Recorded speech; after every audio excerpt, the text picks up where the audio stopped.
A serial rapist strikes in a suburb outside Toronto, Canada. The nature of the beatings, what the victims had endured, clearly told us that we're dealing with a sexually sadistic offender. Years later, a serial killer brutally targets young girls in another Canadian town. It was gruesome. Who could kill a young teenage girl and dismember her body? Fear sweeps across southern Ontario. The bloody trail leads police to a pair of unlikely suspects, a young, beautiful married couple. The idea that these were the bad guys, that they were capable of doing anything so vile, is something that's hard for us to comprehend. She assaulted her sister. It was absolutely mind-boggling. It's the most sensational and probably one of the most sinister cases in Canadian history. Saturday, June 29, 1991, at a quiet recreational area near the town of St. Catharines in Ontario, Canada, some fishermen make a horrifying discovery. At one end of Lake Gibson, they notice several concrete blocks partially submerged in the water. They take a closer look and are shocked to find what appear to be pieces of human flesh protruding from the cracks. Niagara Regional Police search the murky waters for more clues. They find a total of 8 concrete blocks. Each contains body parts. We believe the party to be a female, young female. It could be between 14 to 24 years of age. The victim is identified as 14-year-old Leslie Mahaffey from the nearby town of Burlington. She had been missing for 2 weeks. The same day her body is found, a young couple exchange wedding vows 16 miles away in the quaint town of Niagara-on-the-Lake. Their fairy tale wedding is complete with a horse-drawn carriage. At face value, it was a beautiful wedding, but if you talk to the friends and the relatives, everybody knew that it was just a big charade. 21-year-old Karla Homolka and 26-year-old Paul Bernardo appear to be the perfect couple, but friends and family suspect Paul has been unfaithful. What they don't know is far worse. April 16, 1992. Less than a year after Paul and Karla's wedding, 15-year-old Kristen French goes missing from her hometown of St. Catharines. 2 weeks later, on April 30, 1992, Kristen's parents' worst fears are realized. A man searching for scrap metal finds the body of their daughter in a ditch on the side of the road in Burlington. Kristen had been sexually assaulted, beaten, and strangled. Her body was dumped less than a quarter mile away from the cemetery where Leslie Mahaffey was buried a year earlier. Police consult with FBI profiler Greg McCrary. They suspect there may be a connection between the 2 young murder victims. Those crimes are very unusual, to abduct and murder young women. And there was a sort of a polarization here. One was abducted in Burlington and the body was in St. Catharines. The other was abducted in St. Catharines and the body was found in Burlington. It sort of connected the crimes geographically at that point. The location of the bodies and the viciousness of the attacks lead police to suspect this is the work of an experienced killer. This was no kid that was just starting a criminal career. This is somebody who had developed a degree of criminal sophistication over the years. Police also believe the culprit may have an accomplice after eyewitnesses report seeing the victim talking to 2 people just before she disappeared. What no one could imagine is that police would eventually tie the crimes to these seemingly innocent, beautiful newlyweds. They were attractive looking, they were intelligent, they were in love. The idea that these were the bad guys, that they were capable of doing anything so vile, is something that's hard for us to comprehend. Paul and Karla would be linked to not only the murders of Leslie Mahaffey and Kristen French, but also the killing of Karla's own sister and the rapes of more than a dozen other women in southern Ontario. Their story would generate headlines around the world about the systematic failure of police to catch them and the couple's intense obsession with each other. When Karla Homolka first met Paul Bernardo, she was a 17-year-old high school student who worked part-time at a pet store. He was 23, training to be an accountant, and would soon graduate from the University of Toronto. October 17, 1987, Karla is attending a pet food convention in the town of Scarborough, outside of Toronto. She and a coworker are having a late-night snack in a hotel restaurant when Paul walks in. As soon as Paul Bernardo walked in the door and laid eyes on Karla Homolka, there was, as the friends describe it, there was electricity in the air. It was love at first sight or lust at first sight, whatever you want to call it. Paul stands over 6 feet tall with boyish good looks and captivating charm. Karla is immediately attracted to his handsome appearance and his outgoing personality. Within hours, they are in her hotel room having sex. My sense is that Karla was extremely insecure and was looking for a strong man. Their intense attraction will eventually spiral out of control with horrific consequences. They call it a match made in heaven, but in this case, it was clearly a match made in hell.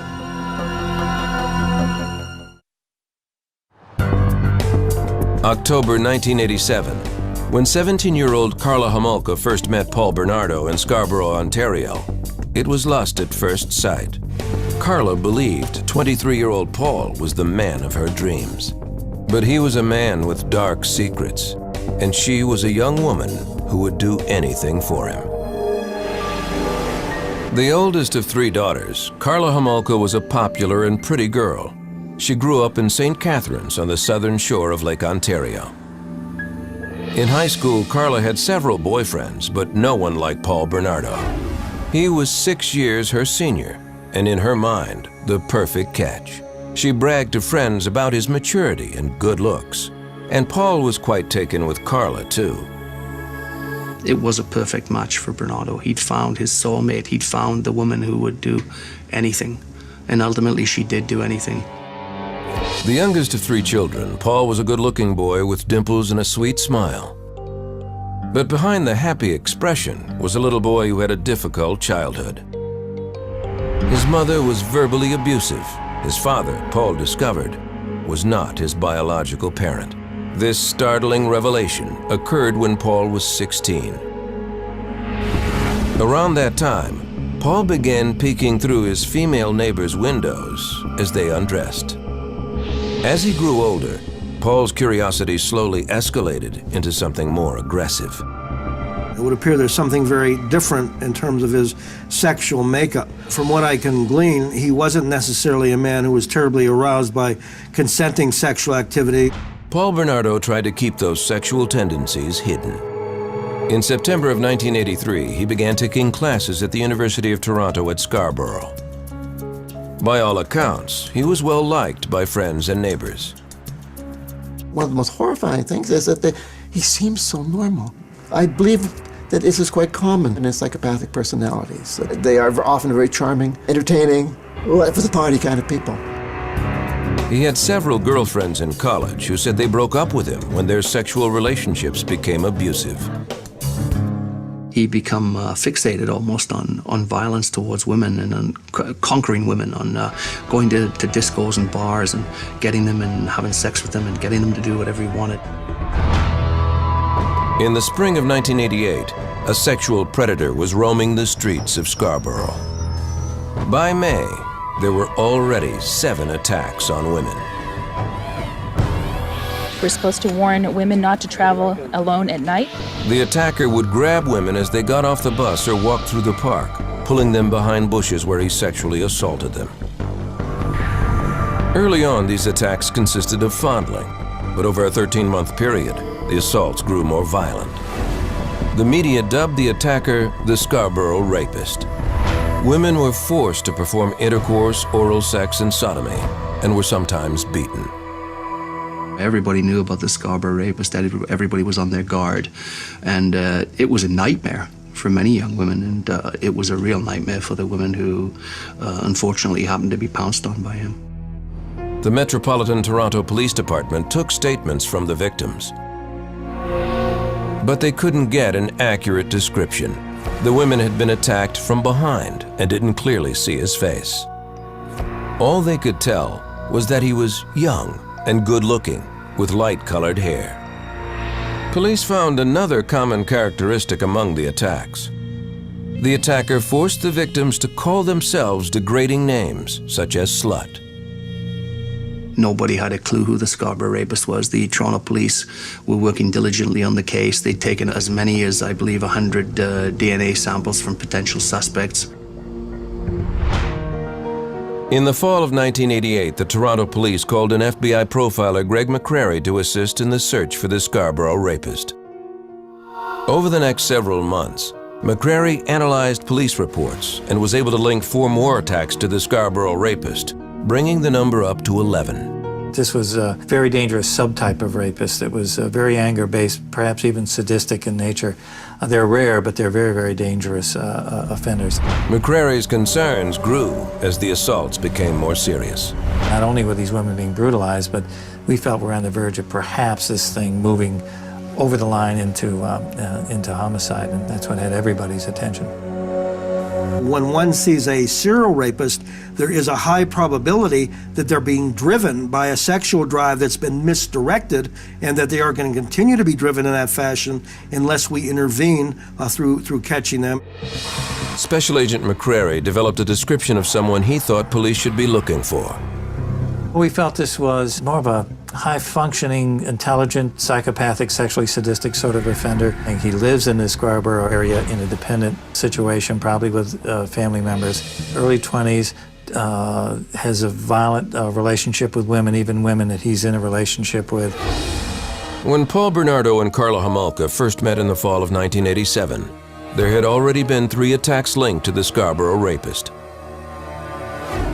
Karla never suspected the man she was falling in love with could be linked to such brutal crimes.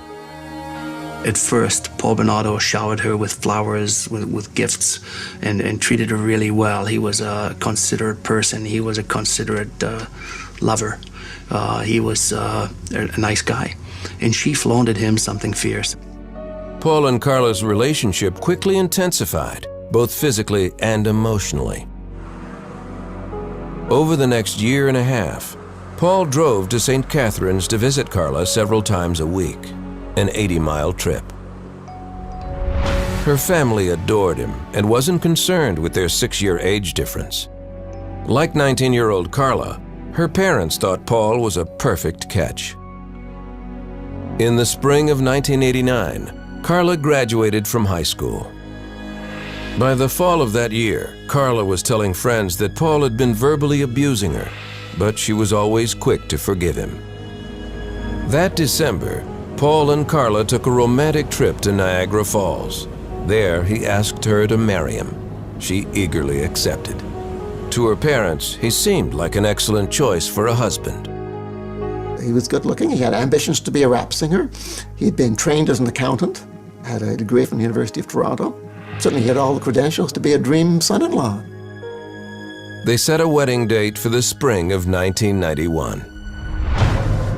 May 29, 1990, police released a composite sketch of the Scarborough rapist to the media. The composite sketch came out about the time we were doing the profile. One of the victims got a pretty good look. When the sketch was released, friends of Paul Bernardo were stunned by what they saw. Paul Bernardo's best friends had in fact contacted Toronto police and said, this artist's concept is a ringer for Paul Bernardo.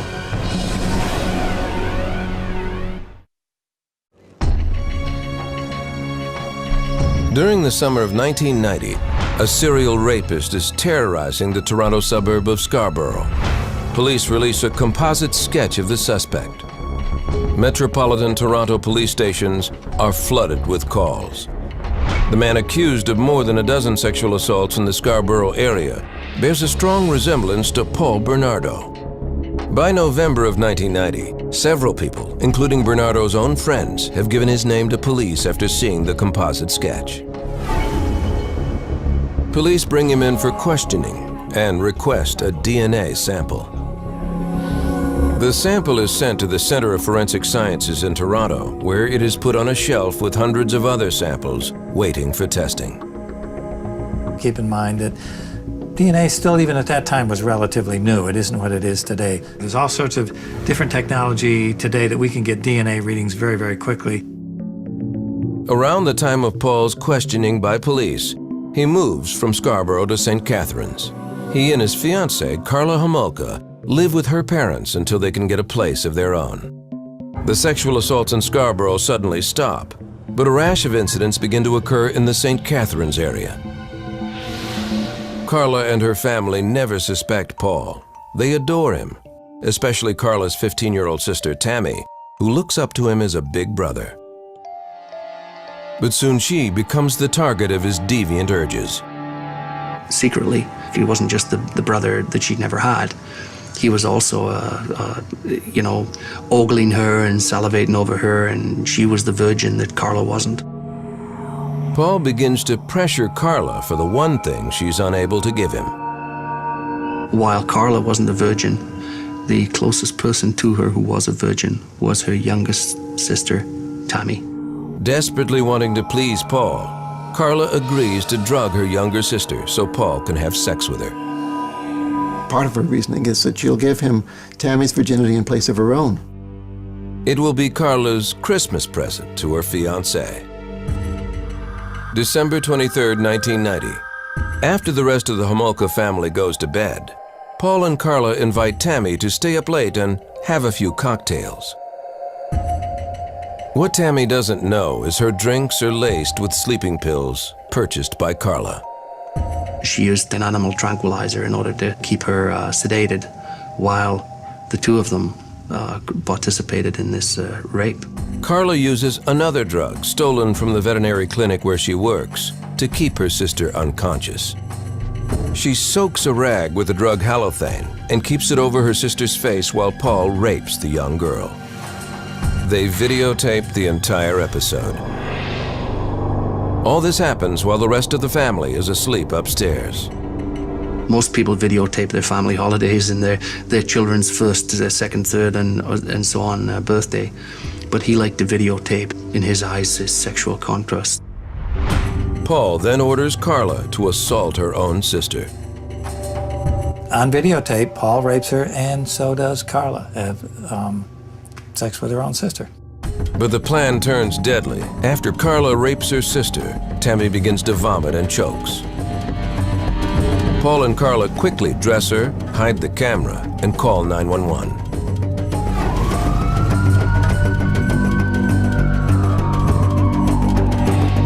When paramedics arrive, the couple says they had tried to revive Tammy after she passed out from drinking.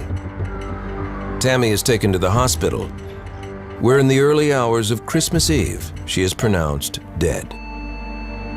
It never crossed anybody's mind that her own sister had participated in the killing. Although doctors find a mysterious burn mark on Tammy's face, where Karla held the halothane-soaked rag, they conclude that she died of natural causes. Paul and Karla claim the mark as a rug burn caused by their attempt to revive Tammy. Karla's parents view the death of their youngest child as a tragic accident, something that could happen to any teenager. Everybody kind of took it at face value, so to speak, and wow, accidental death. Kids do drugs, kids drink. How unfortunate, how tragic. A month later, Karla and Paul move out of the Homolka house and into their own home. They move into this two-story bungalow in Port Dalhousie, a small town near St. Catharines. On the outside, they appear to be the perfect couple, but behind closed doors, Paul begins to turn his aggression on Karla. He teases Karla that he is the Scarborough rapist and begins physically abusing her. Any thoughts Karla has of leaving Paul are diminished by her insecurities and fear that he will tell her parents about her involvement in Tammy's death. In this particular case, we have a man who is a serial rapist who meets up with a woman who ultimately ends up participating in further acts of sexual abuse, and ones that are even far more serious.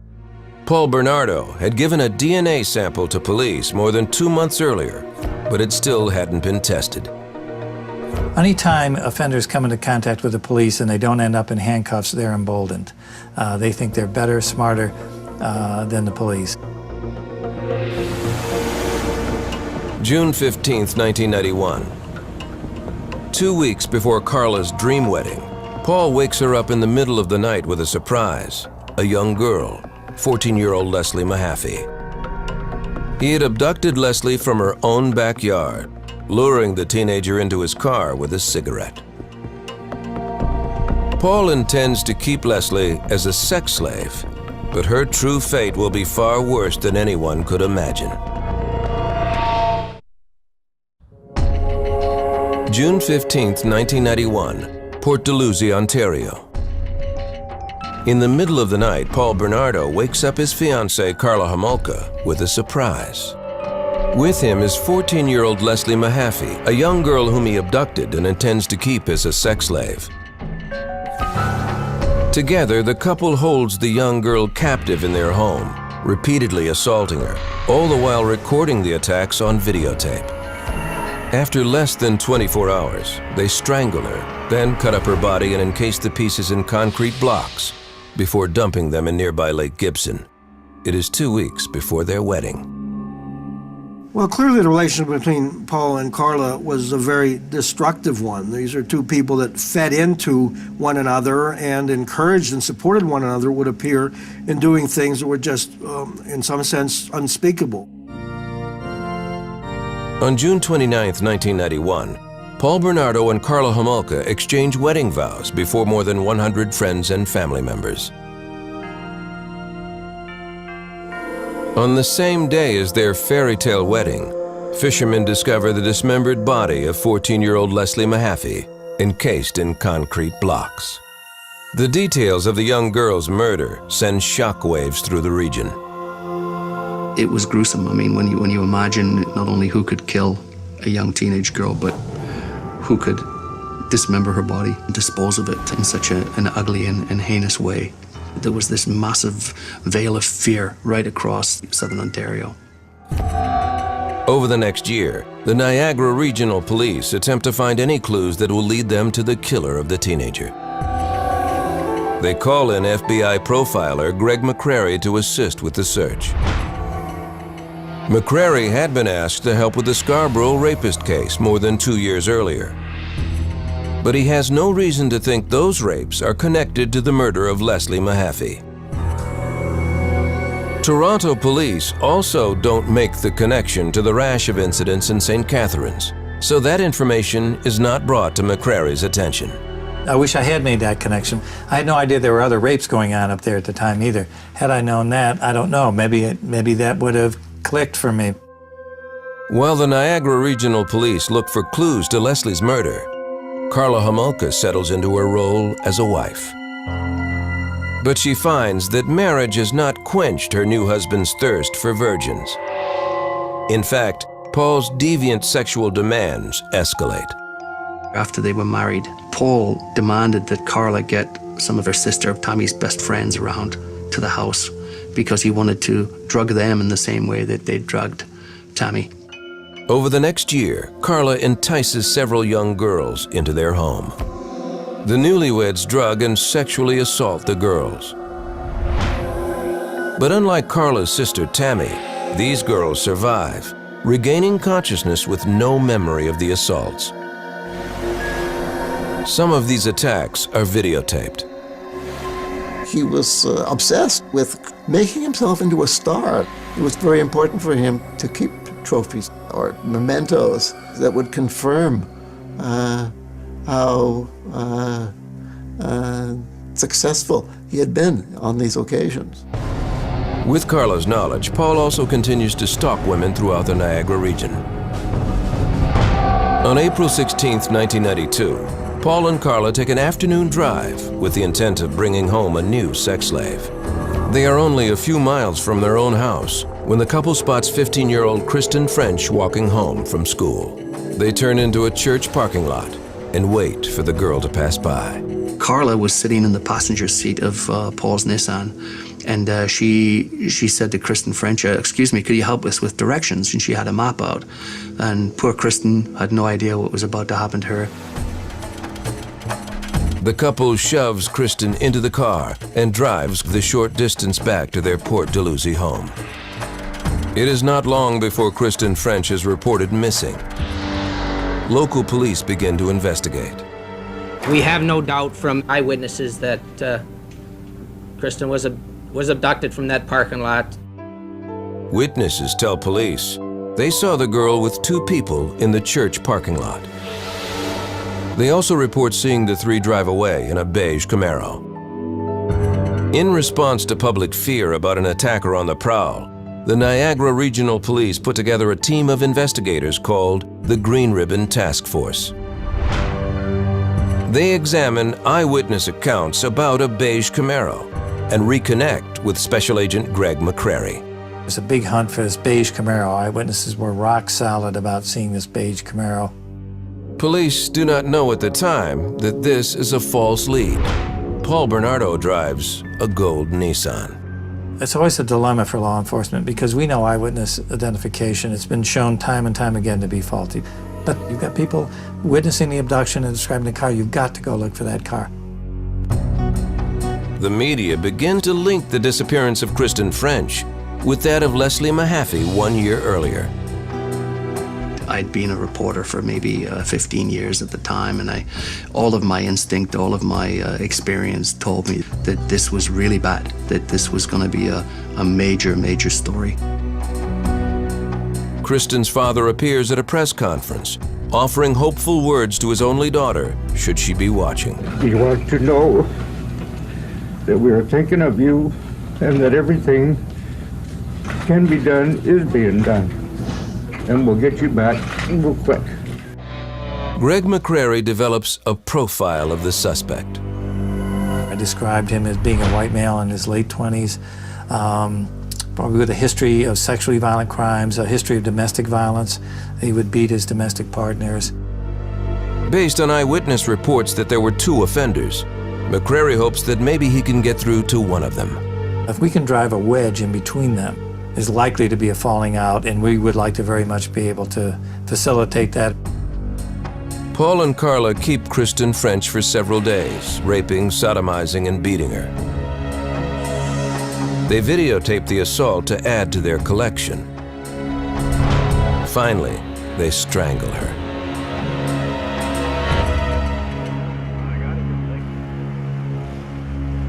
On April 30th, 1992, Kristen's body is found. Paul Bernardo has left the body of the St. Catherine's teen more than 30 miles away in the neighboring town of Burlington. Her body is discovered in a ditch near the cemetery where Leslie Mahaffey was laid to rest. While authorities attempt to link the 2 cases, local media feed the public's hunger. I mean, we covered it extensively, probably more than any other paper, but there was an audience and an appetite for that.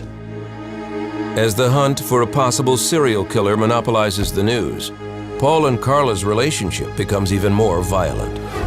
In January 1993, a severe beating at the hands of Paul sends Karla to the emergency room.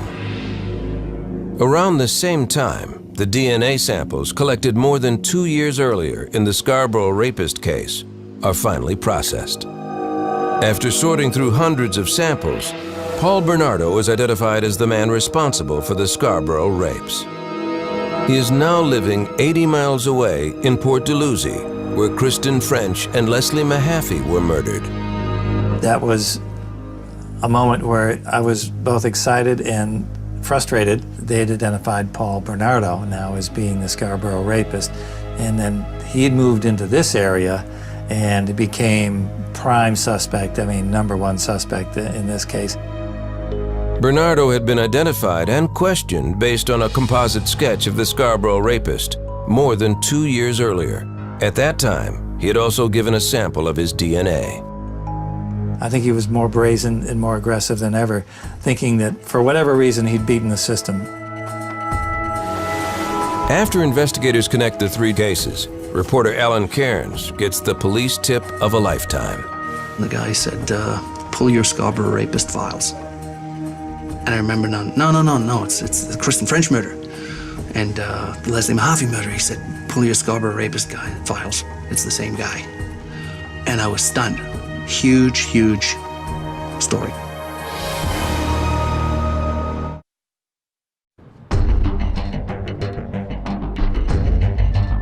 January 1993, Port Dalhousie, Ontario. Paul Bernardo and Karla Homolka get into a violent fight, landing her in the hospital with severe injuries. Paul had attacked Karla with a flashlight, leaving her with 2 black eyes, a broken rib, and severe bruising. After less than 2 years of marriage, she decides to move out. Around that same time, Toronto police contact Karla to discuss the DNA results of the Scarborough rapist case. After more than a 2-year delay, officials have identified her husband, Paul Bernardo, as the Scarborough rapist. Police suspect there may be some connection to the murders of Kristen French and Leslie Mahaffey, but have few leads. To question Karla, they bring along members of the Green Ribbon Task Force, the team investigating the murders of the girls. She thought to interview her about the domestic assault. In my opinion, they handled that interview exactly right because they didn't accuse her, they didn't overstep the bounds, but just by having Green Ribbon Task Force investigators there, that message was being communicated to her. After the interview with authorities, Karla breaks down and confesses everything to her family. She is afraid police already know or are close to discovering the couple's terrible crimes. On her parents' advice, Karla gets an attorney and tells him that Paul is the Scarborough rapist. She also admits to their being involved in the deaths of Leslie Mahaffey, Kristen French, and her own sister, Tammy Homolka. Karla holds the key to putting away one of Canada's most notorious serial rapists and killers. But she will only agree to testify against her husband in exchange for a reduced sentence for herself. Her attorney began to cut a deal, and that, of course, was of tremendous interest, to all the investigators, being able to shed some direct light on these murders and what was going on. Karla makes a full confession to police. She confirms that Paul is the Scarborough rapist, then places complete blame on him for the deaths of all 3 girls. She says that Paul forced her to be a part of the attacks against her will. Karla also tells them that all the physical proof they need is in the couple's house, on video. When it came together, it was the aha moment. It's the, it makes perfect sense now that you could see that escalation, the escalation that we dreaded early on in the Scarborough rapes. Word quickly spreads that there's been a break in 3 of Canada's biggest unsolved criminal cases: the Scarborough rapist and the murders of Kristen French and Leslie Mahaffey. Police know they have to move fast before Paul Bernardo tries to make a run for it. February 17, 1993, police arrest Paul Bernardo. Investigators begin searching his Port Dalhousie home. I will confirm for you this morning that we have obtained the search warrant. We entered the premise and began our work. During a 71-day search, police cannot find the videotapes, which Karla claims show the attacks on Leslie, Kristen, and Tammy. Karla's word is all prosecutors have to go on if they want to move forward and press charges against Paul Bernardo. Given her extensive knowledge of the crimes and her willingness to testify, Karla's attorney is able to arrange a plea agreement with prosecutors. They made a deal with Karla Homolka because they had no choice. They did not have direct evidence linking Paul Bernardo to the murder victims. In exchange for her testimony against her husband, Karla receives a reduced sentence for her involvement in the murders. The deal is kept secret from the public. June 28, 1993. Karla appears in court to face the charges against her. Although reporters are allowed in the courtroom, they are only allowed to report on the charges and a sentence. This restriction is uncommon in Canadian courts and frustrates many reporters. The publication ban actually spurred the media to write even more about what they didn't know, to write even more about their unanswered questions, and to stir up public indignation about the public right to know being denied. It suddenly dawned on us how big this case was and how brutal and how awful and how psychologically twisted this case was. In court, Karla's attorney portrays her as an abused wife, forced to participate in her husband's criminal activities. Karla is convicted on manslaughter charges stemming from her involvement in the murders of Kristen French and Leslie Mahaffey. She receives 2 12-year sentences, The terms are to be served concurrently. She had received what everybody thought was described as the deal of the century. What she had participated in, though, was not generally known publicly. The light sentence causes widespread speculation about a secret plea agreement. Since her plea was not allowed to be publicized, it was inferred that it must have been a guilty plea. According to the government, the plea agreement and the full facts of the case are being kept secret to ensure a fair trial for Paul Bernardo. The public is divided about being left in the dark. Hear no justice, see no justice, speak no justice. The law's an ass. All we need to know is that justice is served. We don't need to know what the girls went through. Karla Homolka is sent to Kingston Prison for Women. In August of 1993, while in prison, Karla files for divorce. The next time she will see Paul is in court, testifying against him. It is then that the full shocking details of the couple's crimes will be made public. The interest in this case was not sparked so much by the brutality of the murders.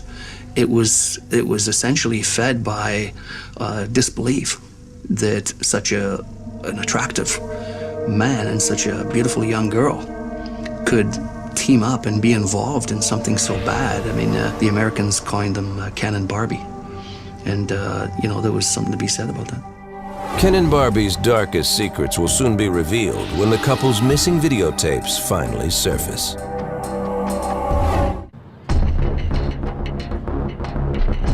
May 18th, 1995, Toronto. It's day one of Paul Bernardo's trial, one of the most anticipated murder trials in Canadian history. People line up for blocks to try and get a seat inside. Scarborough native Paul Bernardo pleads not guilty to 9 charges in connection with the deaths of Leslie Mahaffey and Kristen French, including kidnapping, unlawful confinement, aggravated sexual assault, and murder. His now ex-wife Karla Homolka is already doing time in prison for her participation in the crimes. After agreeing to testify against Paul, Karla is serving a 12-year sentence. Inside the courtroom, the day begins with some powerful new evidence for prosecutors. 6 videotapes found in the couple's home. That was the first time that they had direct evidence against not only Paul Bernardo, but Karla Homolka. Much to everyone's surprise, the tapes reveal a very different version of events. Karla had misled authorities about her involvement in the crimes. On the videos, she is seen fully participating in the attacks. Had the tapes surfaced earlier, they may have affected her infamous plea deal. The tapes were crucial evidence. They were the smoking gun. On one tape, Karla is seen raping her own sister. She assaulted her sister, captured on videotape. The idea that one sister would offer up a younger sister as some sort of a present without a gun being held to their head seems bizarre in the extreme. It was absolutely mind-boggling.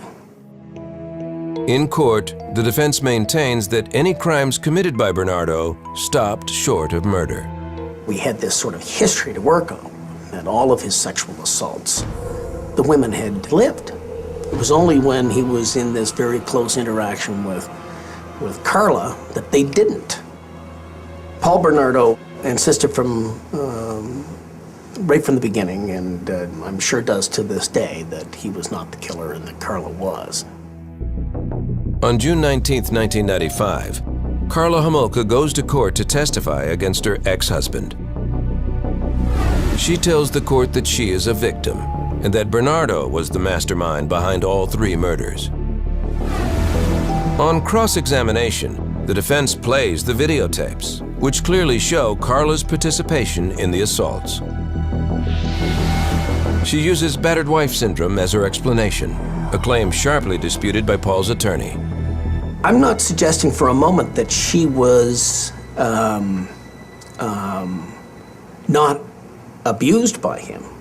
What I'm saying is that she could not be classified as a person suffering from a battered spouse syndrome. I think in battered spouse syndrome that we're talking about people having tremendous psychological abuse. As I see it, she was more of an accomplice in these horrible crimes than a victim of these crimes. Paul Bernardo's trial lasts nearly 4 months. In an effort to spare the families more grief, the judge allows the jury to see the graphic videotapes, while the public is allowed to hear only the audio portions. Professionally speaking, I was disappointed that we didn't see the tapes. Personally speaking, I'm glad we didn't see the tapes. The audio reveals Paul Bernardo's modus operandi, as used in the Scarborough rape case. He got them to repeat over and over and over again that they'll do anything he wanted, that he's the king. After hearing the testimony of 86 witnesses, the jury of 8 men and 4 women deliberates for 8 hours before reaching their verdict.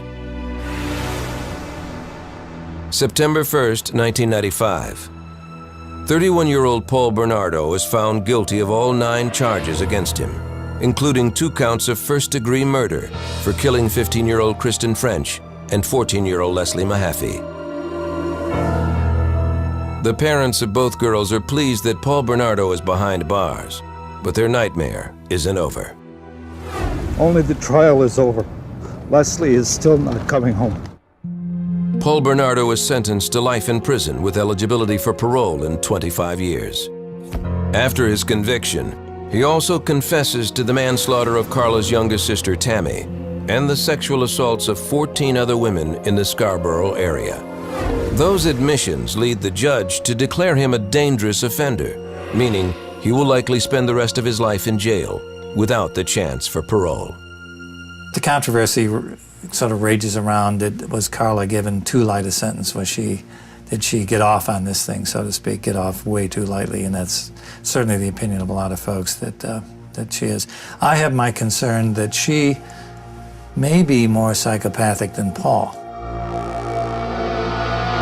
Even though Karla Homolka misled authorities about her role in the assaults, prosecutors decide not to challenge the plea agreement. The decision, they say, is final. I'm not a lawyer, but as I understand the law, once the deal was cut in Canada, they had to honor the deal. Karla's plea deal becomes known as one of the worst in Canadian history. The media call it the deal with the devil. The controversy surrounding the Paul Bernardo and Karla Homolka crimes does not end with the verdicts. The following year, the Ontario court releases the results of a 6-month-long inquiry into the police handling of the Paul Bernardo case. They conclude that the investigation was hampered by numerous mistakes and that Paul Bernardo fell through the cracks simply by moving from one community to another. Since the inquiry, Canadian authorities implemented a new system specifically for tracking serial predators. Their goal is to improve communication among police departments. On July 4th, 2005, 35-year-old Karla is released from prison after serving 12 years behind bars. Although she served her full sentence, some feel that was not long enough for the role she played in the crimes. My personal feeling is she got off light. I think that she has more culpability for this than she was punished for. But she's out, and so all we can do now is hope that she doesn't harm anyone else. Unable to comfortably return to her hometown of St. Catharines, Karla Homolka decides to start her life over in French-speaking Montreal. She could come out in Quebec, basically an unknown person, and she could get on with her life and become a normal person, and that's exactly what she's tried to do. Karla says she still has nightmares about the girls and feels remorse for what she did. She should be scrutinized. She shouldn't just be allowed to, ride off into the sunset. In February of 2007, less than 2 years after her release from prison, Karla Homolka gave birth to a baby boy. Karla Homolka has a tough life ahead. How do you deal with what happened there? And how on earth is she going to break it to her child? What happened? She's out there in the community, and so we all, not only for her sake, but for all of our sakes, have to hope that she's going to do well. From my perspective, she had served her sentence. It was she's entitled to be released, and she's entitled to go about her life as best she can, and that's the way this system is. Would I want her living next door? No.